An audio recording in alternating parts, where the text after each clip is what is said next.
Dalam pelaksanaan kegiatan suatu proyek, bagi orang yang awam di bidang konstruksi pasti akan menjadi sesuatu hal yang pantas untuk diketahui. Bahkan orang yang bekerja di bidang konstruksi pun sangat mungkin awam dengan istilah atau sebutan seperti yang akan kita ulas sekarang ini. Tak terkecuali, seorang pengawas di kontraktor kecil pun sering tidak sadar dengan posisinya, maklum karena si bos kontraktor memberinya mandat kepada anak buahnya untuk mengontrol keadaan tahu situasi di proyek yang sedang berjalan. Si bos pun memberikannya uang sebagai uang operasional pembayaran pekerja dan membeli bahan seadanya, siapa tahu di proyek membutuhkan dana yang tidak terduga. Ketika seseorang bertanya di lokasi, "Bapak sudah lama mengawasi pekerjaan di sini?" Lantas dia menjawab, "Saya bukan pengawas, saya cuma disuruh sama bos untuk melihat dan mengontrol orang kerja." "Ya Pak, itu namanya pengawas." Dengan yakin dia balas, "Bukan Pak, saya cuma disuruh melihat orang kerja di sini." Nah, ini bagian dari percakapan yang terus tidak ada ujung. Mungkin yang dipikirkan sama pesuruh bos tersebut seolah-olah pengawas itu berasal dari suatu instansi tertentu. Baik, supaya kita tidak bingung dengan istilah, mari kita ulas satu persatu tentang profesi di lingkup proyek secara umum agar kita tidak bingung atau paling tidak kita paham, jangan sampai terbalik. Seorang bos kontraktor dianggap bawahan dari seorang pengawas. Tentu sangat bisa terjadi jika diterjemahkan sama orang di kampung di mana tempat terlaksananya proyek tersebut.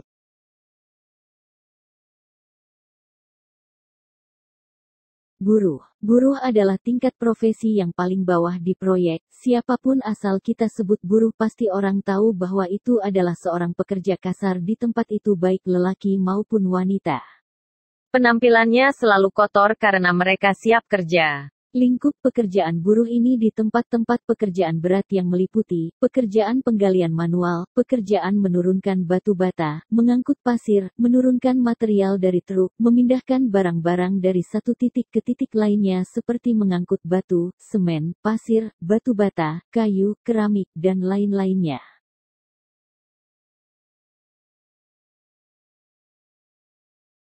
Peladen. Pekerjaan peladen lingkupnya mengambil sebagian pekerjaan buruh dan sebagian meladeni atau melayani seseorang pekerja atau tukang. Seorang peladen sangat mungkin untuk mengangkut batu bata, menggali fondasi, menyiapkan air, menyiapkan alat dan bahan sebelum pekerjaan dimulai.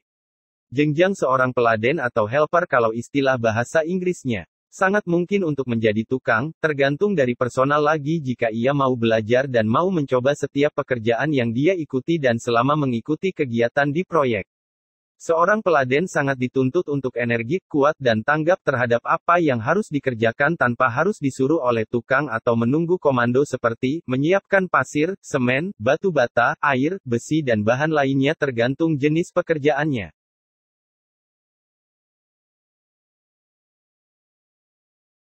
Tukang. Tukang atau tenaga inti dari pekerjaan konstruksi merupakan atasan dari peladen dan bawahan dari kepala tukang.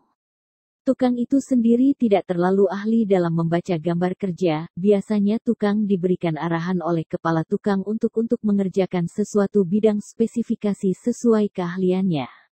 Ada tukang yang lebih cenderung mampu memasang batu bata dan ada yang cenderung lebih telaten dalam urusan plesteran dan pada intinya kedua hal itu mampu untuk dikerjakan oleh tukang, jadi kepala tukang yang akan mengarahkannya. Tukang bangunan biasanya bekerja dibayar harian oleh kepala tukang, sementara kepala tukang dibayar borongan oleh mandor. Tukang biasanya bekerja di suatu titik lokasi bangunan, bekerja pada suatu unit bangunan. Tidak seperti kepala tukang bisa mengontrol di unit lainnya.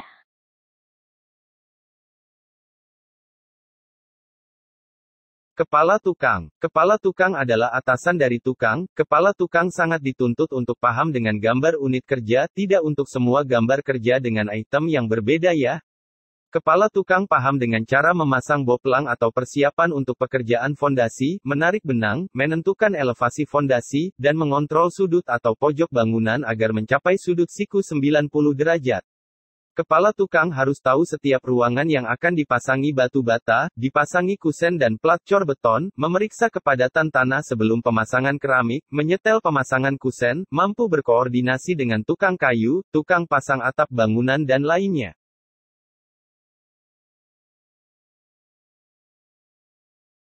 Mandor. Mandor adalah sub-borong pekerjaan di proyek. Seorang mandor tentunya orang yang lebih berpengalaman di atas kepala tukang.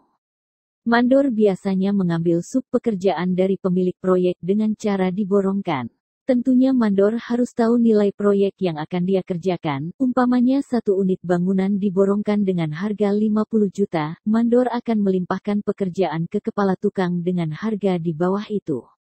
Tergantung kesepakatan, bisa jadi kepala tukang akan mengambil pekerjaan itu dengan nilai 42 juta sampai dengan 45 juta. Selama proses pekerjaan mandor harus terlibat dalam proses memobilisasi material dan pekerja, tentu dengan cara memberikan termin secara bertahap kepada kepala tukang sesuai kebutuhan di lapangan. Mandor juga harus terlibat membantu mencari tempat menginap semua pekerja dan tersedianya tempat makan jika pelaksanaan proyek harus menginap.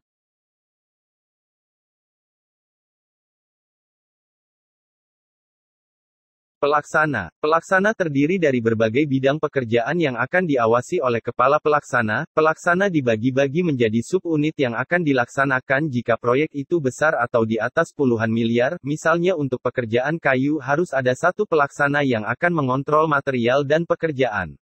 Pelaksana akan mengawal pekerjaan mandor, bukan berarti mengawasi tapi mendengarkan kebutuhan material apa yang akan dibutuhkan atau yang akan segera harus disiapkan di lokasi proyek. Pelaksana akan melaporkannya ke kepala pelaksana dan akan meneruskan ke bagian logistik. Pelaksana tidak harus ahli dalam membaca gambar kerja, pelaksana harus tanggap dan bekerja sama dengan mandor. Berkoordinasi di lapangan untuk hal-hal yang terbaik yang semestinya dilakukan di dalam pelaksanaan proyek. Penghasilan pelaksana digaji oleh perusahaan sesuai standar gaji pegawai negeri, ya artinya tidak jauh beda lebih murah dari gaji pegawai negeri, tergantung lagi jika pekerjaan itu merupakan pekerjaan yang bernilai, pekerjaan pelaksana bisa lebih besar dari gaji PNS. Pelaksana berpenghasilan jika pas ada proyek saja. Bahkan pelaksana sering berharap dari mandor buat dapat ceperan jika bisa membantu memuluskan pekerjaan mandor, ceperannya tidak banyak, hanya sebatas uang rokok.